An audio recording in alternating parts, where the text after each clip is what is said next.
Hello, amazing people. Welcome to the very first episode of The Ones Before Us. I am super excited to tell these stories with you, to go on this amazing journey with you. So, welcome to this very first episode. My name is Ozioma Anyoji, and let's journey to the hill country of Zora. So, we kick off from Zora. Alright, so here we meet a family. The man of the house named Manoah and the wife no name. She has no name, she has no title, and she was barren at this time. So if you're familiar with Bible story, you remember that this time the children of Israel always disobeyed God. And when they did this, God handed them over to their enemies in defeat. So this period, they had been under oppression by the Philistines for 40 years. It's been 40 years, they've been crying out to God, they needed a deliverer. Right? So that was the scenario at the time. So this woman we're talking about today, she was barren at this time. But one day, the angel of the Lord came to her with the news that she was going to have a son. Amazing, right? Okay, so the angel of the Lord told her, woman, you're going to have a child. But then, it's not just any boy, it's not just any child. This child was being prepared by God to be the deliverer that Israel needed desperately. So for that reason, he was going to be a Nazarite. So there were rules of engagement, there were consecrations that must be kept for the boy and also for the mother. For instance, the mother was not to taste wine, and for the boy, he wasn't supposed to have a haircut. So there were rules, all right? So the woman runs up to her husband to say, a man appeared to me, he said I was going to have a child, and these were the things he said to me. So the husband prayed to God and asked that this man returns. And of course, God answered, and the angel of the Lord came back. So the angel of the Lord came back and confirmed the story that the woman had told. The wife is going to have a child, he's going to be a Nazarite, and there are rules of engagement, there are rules of consecration, there are things that you are supposed to do raising this child, and there are things that the mother is supposed to do bearing this child. Alright, so now the news is confirmed. Now we know the woman is going to have a child. What next?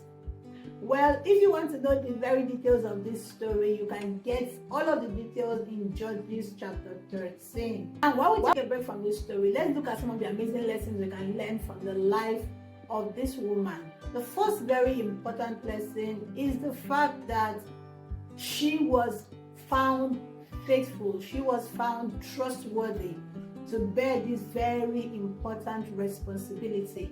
It wasn't just any woman, and it would not have been any woman that God would entrust with such huge responsibility to not just give birth, but to nurture a deliverer.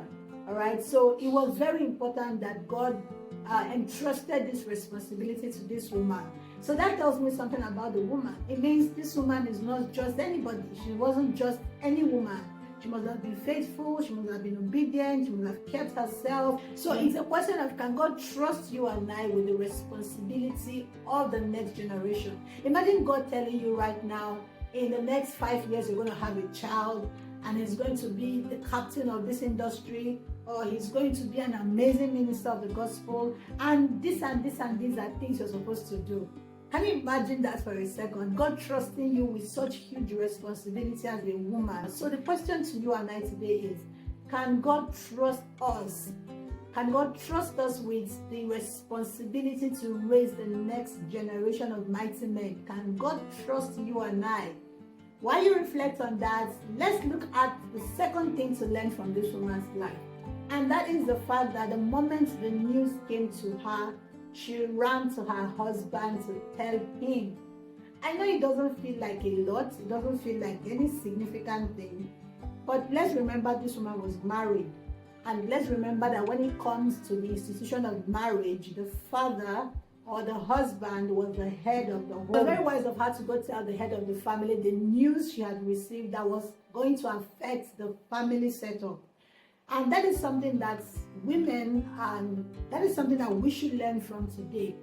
If it has to do with the family, we must always remember that the father, the husband, the man is the leader of the house.